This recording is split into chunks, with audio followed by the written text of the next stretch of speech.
What's up guys, and welcome back to another episode of the PS5 career mode. This is episode number 73. And we start today's episode off with a brief look at the Premier League table. As you can see, 7 points clear of Arsenal in second with 6 games to go. Currently 10 points clear of Manchester City and 12 points clear of our first opponents today, Manchester United away at Old Trafford.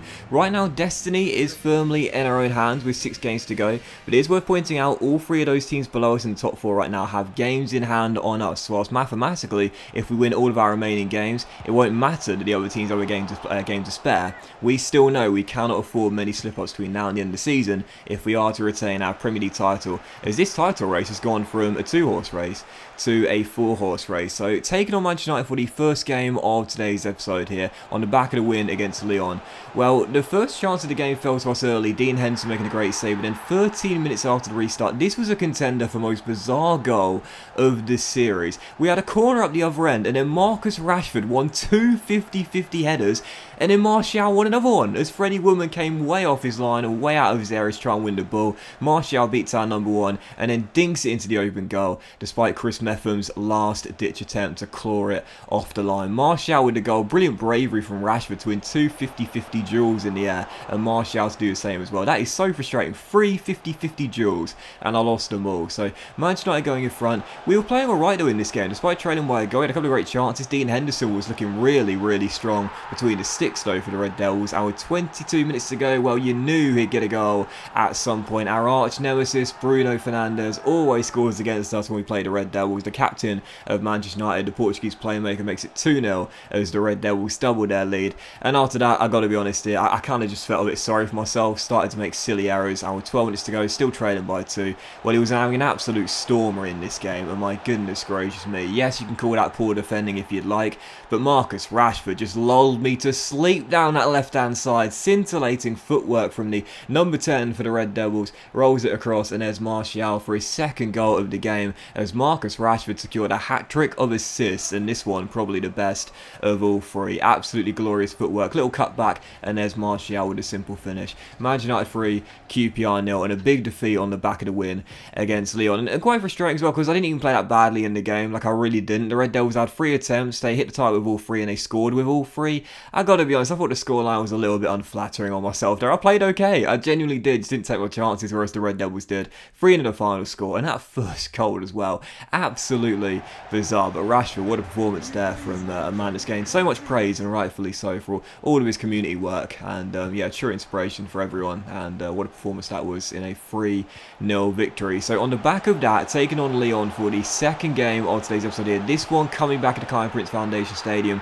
on the back of the 2-1 win against the French side away in France. Taking them on here, well, as we knew, there were painful memories of last season when they knocked us out at this very ground in the Europa League semi-final, so I couldn't afford the same thing to happen again. Early on into the game, Abrechize makes it 1-0. That gives us a 2-goal cushion, and then 35 minutes in, Jonathan David makes it 2-0, and I thought at that moment there, it's surely all over. The gap now extended on aggregate to 3 goals. It's a 4-1 scoreline, and surely now we are heading into the Champions League semi-finals, and we won't have more heartbreak against these guys. They don't give up though, Lyon, they really don't. 14 minutes to go, still leading by a goal. Golovin plays it back to Mikel Merino as they keep the chance alive here. The Spaniard gets around Andy Rinomota. Del Castillo scored in the first leg offloads to Golovin, and what a strike there past Woodman into the far corner as Lyon keep themselves in the tie with 12 minutes to go, but thankfully the goal proved to be nothing other than a consolation goal. 4-2 over 2 legs, that's the final score in the tie, and we are in to the final 4 of the Champions League for the first time in our debut season in the competition. So Bayern Munich, Valencia and Hertha Berlin are in the Champions League semi-finals along us, and as the final 4 gets drawn, QPR have got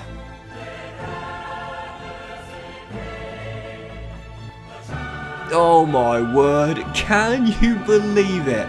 Unbelievable. Valencia versus Bayern Munich and Hertha Berlin versus Queen's Park Rangers. And you're sitting there thinking, hang on a minute, this feels like deja vu. And you know why it does. You see the ties here, the second leg coming between 2 massive games, West Ham away and Arsenal at home. You know why it feels like deja vu?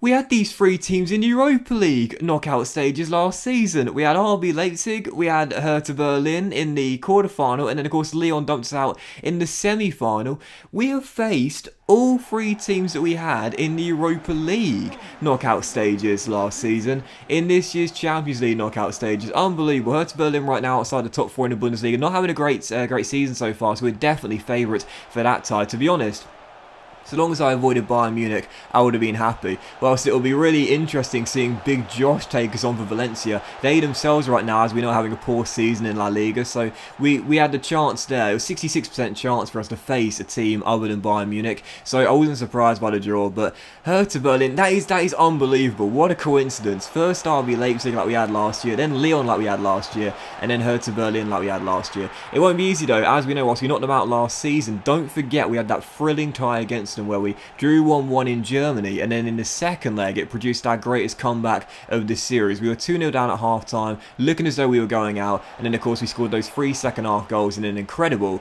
comeback performance, scoring that late winner through the Bull, I think it was, in a 3-2 second leg victory to send us through. So I'm sure it'll be another fascinating tie. But I fancy my chances though, and I'd definitely say we're firm favourites to that one, so got to make sure we don't choke. There's a place at the Champions League final at stake if we come through in 180 minutes.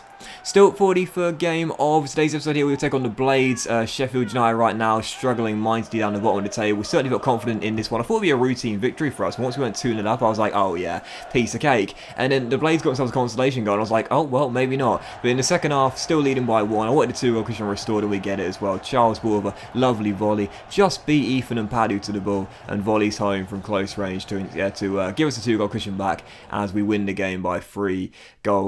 So 3 on the final score. You know, oftentimes these are the games that are the more difficult ones. You know, not the big games at the top of the table, but the games against the teams that you expect to be pretty comfortably. 3 on the final score though, and as you can see by the league table right now, I think that I'd probably say it is a 4-horse race, but we have got a very great chance to win this title, especially with our remaining fixtures to come. We're right now 7 points clear of the 2 teams below us, Man City and Arsenal. Manchester United have 2 games in hand. If they win them both, they can cut the gap on us to 6 points, but with 4 games to go, we know that win 2 of our final 4, and due to the goal difference swing, it will surely be our Premier League title. We've got some favourable fixtures to come: Burnley, West Ham, Southampton and Arsenal as well. We are the firm favourites, and for the final game here of April, taking in the league, taking on Burnley here at home. Right now, Sean Dyche's side already relegated, nothing to play for, rock bottom of the Premier League table, only 6 points on the board, and certs to go down with a record low amount of points in the Premier League. Oh my goodness gracious me. I made a load of change to the game, don't get me wrong, because we've got Hertha Berlin in the Champions League semi-final first leg in midweek in Berlin.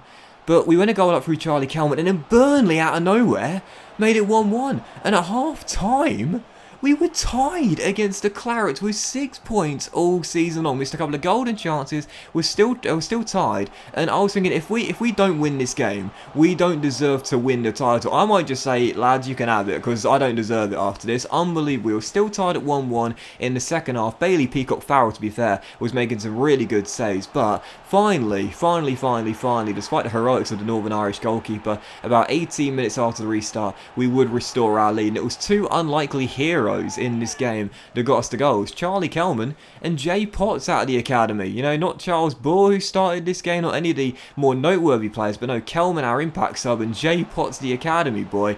And I kind of felt dirty about a couple of the goals I scored here, but I thought, I've got no choice, I've got to win this game, I can't afford this. This will be an absolutely massive joke if we fail to get the 3 points. A couple of cutbacks got us back in lead, and then it gave us a 2-goal cushion as well.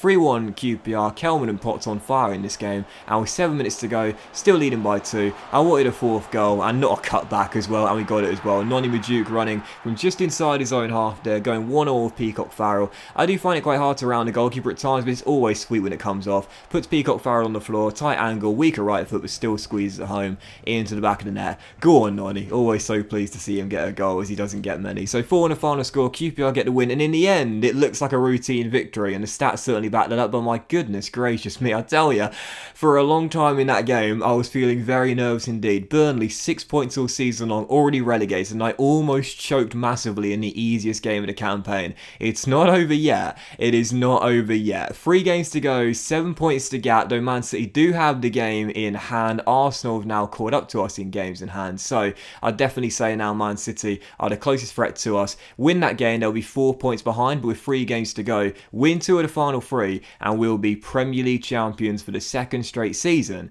and that would be a great way to make a statement. We're now the best team in England. For the best team in Europe, well, we can find out if we are this season or not. Champions League semi-finals, both legs coming in the very next episode. Hertha Berlin, first one at the Olympiastadion, probably my favourite stadium in FIFA, and in the second leg, the Kai Prince Foundation Stadium. Both legs in the very next episode, the Champions League semi-final, plus a big trip away to West Ham as well. That will end today's episode, guys. Have a great day.